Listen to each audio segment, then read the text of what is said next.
पिछली वीडियो पर किसी ने कमेंट किया था कि सर थोड़ा और स्टैंडर्ड क्वालिटी के प्रश्न अपलोड कीजिए।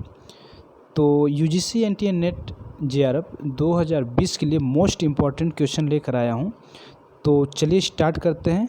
और नमस्कार दोस्तों, मैं हूं चंद्रशेखर मौर्य और इस वीडियो में आपको मिलने वाले हैं बहुत ही बेहतरीन प्रश्न और पिछले ईयर्स के कुछ कंटेंट हैं जो इस वीडियो में मैंने उन प्रश्नों को समाहित किया हुआ है और आपको हिंदी में यहाँ पर आपको ये वीडियो है वो आपको मिलेगा, राइट।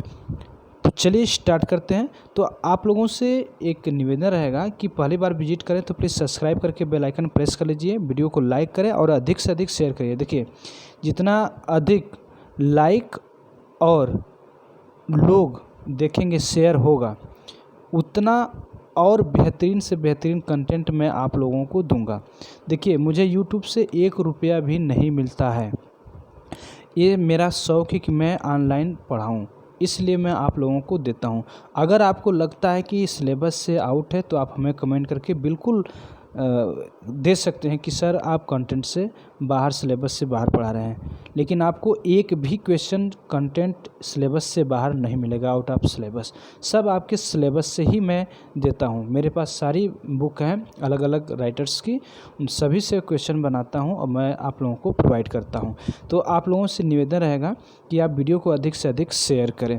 देखिए, जितना अधिक व्यू जाएगा मैं उतना ही अधिक टॉपिक आप लोगों को वीडियो प्रोवाइड कराऊंगा। क्योंकि समय कम है और बीच में जो गैप हुआ था उसके लिए मैं माफ़ी चाहता हूं आप लोगों से, क्योंकि बीच में थोड़ा से वर्क था इसलिए इस तरह से हुआ। तो इतना जल्दी ये एग्ज़ाम डेट आ गया, ये कहा नहीं गया था, सोचा नहीं गया था कि इतना जल्दी एग्ज़ाम का डेट आ जाएगा। तो मैंने अन्य लोगों ने भी गेस किया था कि यह अक्टूबर नवंबर तक ये जा सकता है, लेकिन ये बहुत ही पहले यह स्टूडेंट के साथ बहुत ही छलावा हुआ है। तो चलिए कोई बात नहीं, फिर भी हम लोग प्रैक्टिस कर पाएंगे। तो मैं आप लोगों को प्रैक्टिस के तौर पर और सिर्फ क्वेश्चन और आंसर बताने की कोशिश करूंगा। अगर आपको चाहिए कि फुल एक्सप्लेन के साथ बताऊं तो आप हमें कमेंट करके ज़रूर बताइएगा। मैं इस वीडियो पर 100 लाइक चाहता हूं कि मिल जाए। ये मैं चाहता हूं कि 100 लाइक इस पर हो जाए इस वीडियो पर। अगर आज 12 बजे रात्रि तक या कल 10 बजे तक, मानकर चलिए कि कल 10 बजे तक अगर ये 100 लाइक्स हो जाते हैं तो मैं आपको कंटेंट बढ़ा दूंगा, ये मेरा वादा है। तो चलिए स्टार्ट करते हैं। लेते हैं पहला प्रश्न। निम्न में से किसने यह कहा है कि एक सामाजिक संस्था सांस्कृतिक प्रणाली का व्यवहारिक समरूप यानी कॉन्फ़िगरेशन होता है? किम्बाल यंग, मैकाइवर, किंग्सबर्ग या गिलेन? तो देखिए, मैं आपको बता दूं कि यानी फर्स्ट जो सामाजिक संस्था है यानी सांस्कृतिक प्रणाली एक व्यवहारिक समरूप होता है, ये गिन्सबर्ग ने कहा था। ठीक, मैं इसका एक्सप्लेन नहीं करूँगा, ठीक है, सिर्फ इसका आंसर दूंगा क्योंकि समय नहीं है। तो ये प्रैक्टिस के बस हिसाब से इसको मैंने कर रखा है, राइट। चलिए नेक्स्ट क्वेश्चन देखते हैं। व्यवहार की वह भिन्नता जो किसी प्रकार की शारीरिक हानि अथवा नुकसान नहीं पहुंचाती है को क्या कहा जाता है? बहुत ही स्टैंडर्ड प्रश्न ये है। 2011 में ये सारे प्रश्न आए हुए हैं। देखिए, जो सामाजिक भिन्नता होती है वह क्या होता है कि व्यवहार में मतलब किसी भी प्रकार की जो शारीरिक है वो हानि अथवा नुकसान नहीं पहुंचाती है, यानी वो सांस्कृतिक भिन्नता होती है, राइट। नेक्स्ट क्वेश्चन देखते हैं। टानिच के अनुसार पड़ोस किस प्रकार में आता है? समुदाय, प्राथमिक समूह, सामाजिक समूह या गौड़ समूह? तो देखिए, जो ये है ये समुदाय में आता है, ठीक है, यानी जो पड़ोस है वो किस में आता है? ये टानिच के अनुसार वो समुदाय में आता है। नेक्स्ट क्वेश्चन देखते हैं। समुदायों में परिवर्तन आते हैं क्योंकि समाज गतिशील है, समाज क्रांतिकारी है, समाज परिवर्तन को पसंद करता है या डी समाज स्थिर है? चलिए मैं एक चीज़ और आप लोगों को बता देता हूँ कि जैसे ही वीडियो का लिंक आपके पास पहुंचता है, अगर आपने सब्सक्राइब किया हुआ है और बेल आइकन प्रेस किया हुआ है, तो जैसे ही आपके पास जाता है तो आप इत्मीनान से इसे देखिए। जब आप खाली हो जाते हैं, व्यस्तता आपके पास नहीं रहती है, तो पेन और कॉपी लेकर बैठिए और नंबर वाइज इसको लिखते जाइए कि पहले का आपने कौन सा सही किया, चौथे का कौन सा किया, और उसको करके आप कमेंट बॉक्स में भेज दीजिए। किसी ने यहाँ तक कि खुशबू जी ने कमेंट किया था कि सर कितना हम इसमें कमेंट कर सकते हैं, तो आप कितना भी कमेंट कर सकती हैं, बशर्ते आपका समय इन्वेस्ट होगा। इसलिए आप कॉपी और पेन लेकर बैठा करिए। हमारा जब भी वीडियो आप देखा करिए, उससे आप लिखिए कि पहले का ये वाला सही है, और सब मिला करके आप एक ही बार में लिख सकती हैं। मान लीजिए मैंने 10 क्वेश्चन कराया, तो इस तरह से इसको आप पूर्णांक बना लीजिए। आपका इसमें से कितना सही होता है, 9 सही होता है, 10 सही होता है, तो आप इसको इस तरह से करके आप हमें कमेंट कर दिया करिए। और वीडियो आपको कैसा लगा ये भी आप हमें कमेंट कर दिया करिए। तो चौथे का जो बेस्ट ऑप्शन होता है वो होता है समाज गतिशील है। नेक्स्ट क्वेश्चन देखते हैं। निम्न में से कौन सी प्रक्रिया है जिस माध्यम से किसी संगठन के घटकों में एक जुटता आती है, जिससे संगठन एक होता है? सामाजिक संगठन, सामाजिक संश्लेष, सामाजिक संकट या सामाजिक संस्था? तो क्वेश्चन नंबर 5 का जो बेस्ट ऑप्शन होता है हो जाता है हमारा सामाजिक संस्था। यानी इस प्रक्रिया में जिस माध्यम से किसी संगठन के घटकों में एकजुटता आती है वह एक संगठन सामाजिक संस्था होता है। अब आपको बहुत ही बेहतरीन प्रश्न मिलने वाले हैं। तो यहाँ पर आप देख सकते हैं कि ये किस तरह से प्रश्न दिया गया है। ये कूट जो है, तो इन कूटों को आप इस तरह से देख लीजिए और नेक्स्ट क्वेश्चन पर मैं चलता हूँ और वहाँ से आपको आंसर देना होता है। देखिए क्वेश्चन नंबर 6 है कि ए व्यक्ति को रूप देने के लिए संस्कृति की शक्ति रौबपूर्ण है, जिसका दमनात्मक होना आवश्यक नहीं है। और कारण आर है कि सभी संस्कृतियों के पास दमन के लिए भारी संभावनाएं होती हैं। तो क्वेश्चन नंबर 6 के लिए देखिए, सबसे पहले मैं आपको बता दूं कि जो व्यक्ति है और उस व्यक्ति का जो रूप है वो देने के लिए संस्कृति की शक्ति रौबपूर्ण है, जिसका दमनात्मक होना आवश्यक है। यानी जो व्यक्ति की जो संस्कृति है वह शक्ति बहुत ही रौबपूर्ण है, मतलब इस तरह से रावणी प्रवृत्ति है, तो उसका दमन होना आवश्यक है। और आर क्या कहा गया कि सभी संस्कृतियों के पास दमन के लिए भारी संभावनाएं होती है। सही बात है, कोई भी शक्ति इस तरह से होती है तो उसका एक न एक दिन दमन हो ही जाता है। ठीक है, तो इस तरह से हमारा ए वाला ऑप्शन करेक्ट होगा। ए वाला ऑप्शन करेक्ट होने का मतलब ये है कि ए और आर दोनों सही है और ए आर की सही व्याख्या है। राइट, आर ए की सही व्याख्या है। तो क्वेश्चन नंबर 7 चलते हैं। ऐसे क्वेश्चन आपको 8-10 आपको मिल ही जाते हैं।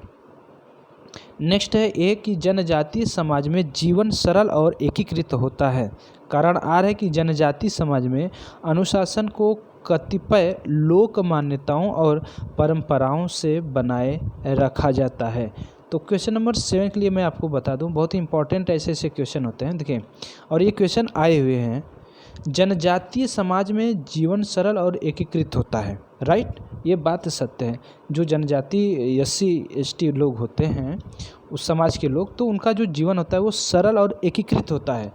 लेकिन कारण दिया गया है कि जनजाति समाज में अनुशासन को कतिपय लोक मान्यताओं और परंपराओं से बनाए रखा जाता है। ठीक, अब ढेर सारी मान्यताएं होती हैं, परंपराएं होती हैं, जो उन परंपराओं और मान्यताओं के बीच उन्हें परस्पर बनाए रखा जाता है। ठीक है, तो उनका एक लीडर होता है, एक राजा होता है, और वो जो कहेगा वही होगा। अगर वो कह दे कि सभी लोग सर कटा दें तो सभी लोग सर कटा देंगे, यदि कह देगा कि सभी लोग सर नहीं कटाएंगे तो कोई नहीं कटाएगा। ठीक, इस प्रकार से उनमें इस तरह से कतिपय होता है। तो इसका भी ए वाला ऑप्शन करेक्ट होगा, मतलब ए और आर दोनों सही है और आर जो है ए की सही व्याख्या है। नेक्स्ट क्वेश्चन पर चलते हैं। नगरीय समूह अपनी संज्ञा विहीनता के लिए जाने जाते हैं। कारण आ रहा है कि नगर अपने आकार और जनसंख्या के कारण प्राथमिक समूह नहीं हो सकते। तो यहाँ पर आप देख सकते हैं कि नगरीय समूह जो है वो अपनी संज्ञाहीनता के लिए जाने जाते हैं। संज्ञाहीनता के लिए, यानी संज्ञा विहीन के लिए जाने जाते हैं, क्योंकि नगर अपने आकार और जनसंख्या के कारण प्राथमिक समूह नहीं हो सकते हैं। क्योंकि देखिए, प्राथमिक समूह, द्वितीयक समूह, इस तरह से सारे वीडियो बने पड़े हैं। तो आप प्लीज़ प्लेलिस्ट में जाइए हमारे चैनल के, और वहाँ पर आपको सारे चीज़ मिल जाती है, सभी टॉपिक वाइज आपको मिल जाता है। अगर आप पहली बार हैं तो आप प्लीज़ वहाँ पर जाइए। अगर आपको अच्छा लगता है तो कंटेंट देखिए और चैनल को सब्सक्राइब कीजिए, तभी वीडियो को आप लाइक कीजिए। मैं नहीं ज़बरदस्ती आपसे कोई नहीं कहता, क्योंकि उससे मुझे कोई पैसा नहीं मिलने वाला है और ना ही अब भी नहीं मिलता है, ठीक। तो आप प्लीज़ वीडियो के चैनल पर जाइए, वहाँ प्लेलिस्ट बनी हुई है सभी टॉपिक की, यूनिट की। तो वहाँ से सभी प्रकार की वीडियो आप और प्रैक्टिस देख सकते हैं, राइट। तो क्वेश्चन नंबर 8 का देखिए, नगरी जो समूह है अपनी संज्ञाहीनता के लिए जाने जाते हैं। सही बात है। और जो नगर होता है वो आकार जनसंख्या के कारण प्राथमिक समूह नहीं हो सकता है। क्योंकि देखिए, जो नगर होता है उसमें इतनी अधिक उसका आकार और जो जनसंख्या है बहुत अधिक हो जाता है, इसलिए ए आर दोनों सही है और आर की ए जो है वो सही व्याख्या भी है। अब देख लेते हैं, जून 2011 में पूछा गया था, सूची 1 को सूची 2 के साथ मिलान करना है। बहुत ही इंपॉर्टेंट है ये क्वेश्चन, मुझे लगता है कि आपको इसे अच्छे से स्क्रीनशॉट भी ले लेना चाहिए। तो चलिए मैं आपको दिखाता हूँ। तो सबसे पहले मैं यहाँ पर कूट नहीं चेक करूँगा, सबसे पहले मैं अवधारणा और स्पष्टीकरण को मिलान करता हूँ, उसके बाद तो फिर मैं आगे बढ़ता हूँ। देखिए, व्यक्तियों अथवा समूहों के लिए समूहों के अंतर्गत व्यवहार की पद्धति, ठीक है, ये क्या है? ये हमारी सामाजिक संरचना है। क्या भाई? सामाजिक संरचना है। बी है कि व्यक्तियों के बीच किसी प्रकार का समागम, ये क्या होता है? तो ये हमारा हो जाता है सामाजिक स्तरीकरण, यानी इसका 5वां करेक्ट हो जाता है। सी है व्यक्तियों का इकट्ठा समूह जो व्यवस्थित ढंग से एक दूसरे से वार्तालाप करता है। तो जो सी है, जो यानी जो वार्तालाप करता है वो किस प्रकार, वो सामाजिक निष्कासन होता है। यानी जो भी व्यक्ति इकट्ठा समूह जो व्यवस्थित ढंग से एक दूसरे से वार्तालाप करते हैं वह सामाजिक निष्कासन कहा जाता है, यानी ये अवधारणा है। और डी देखते हैं कि समाज में समूहों के बीच संरचित असमानताओं का होना, ये क्या है? तो ये है हमारा सामाजिक व्यवहार, राइट। तो इस तरह से आप कूट का मिलान कर लेंगे कि कौन सा कूट सही होगा। मैं नेक्स्ट पर चलता हूँ। कथन ये है कि संस्कृति व्यवहार का एक सिस्टम है जिसके सहयोगी समाज के सभी सदस्य होते हैं। कारण आ रहा है कि एक समाज ऐसे लोगों का समूह है जो साझी संस्कृति के सहभागी होते हैं। तो क्वेश्चन नंबर 10 देखिए क्या होता है कि सबसे पहले मैं इसका एक्सप्लेन थोड़ा सा कर देता हूँ। जो संस्कृति है वो व्यवहार का एक सिस्टम है जिसके सहयोगी समाज के सभी सदस्य होते हैं, राइट। ये बात एकदम सत्य है। कारण आर देख लेते हैं कि एक समाज ऐसे लोगों का समूह है जो साझी संस्कृति के सहभागी होते हैं, ये भी सही है। और इसका जो है सही जो व्याख्या वो ये करता है, तो हमारा ये वाला ऑप्शन करेक्ट हो जाता है, राइट। तो वीडियो को अधिक से अधिक आप लाइक करिए और अधिक से अधिक शेयर करिए। ये जो मैं आपको देता हूँ कि 100 लाइक इस यानी वीडियो पर हो जाना चाहिए।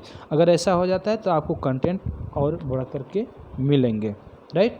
तो मिलते हैं नेक्स्ट वीडियो में, तब तक के लिए जय हिंद, जय भारत।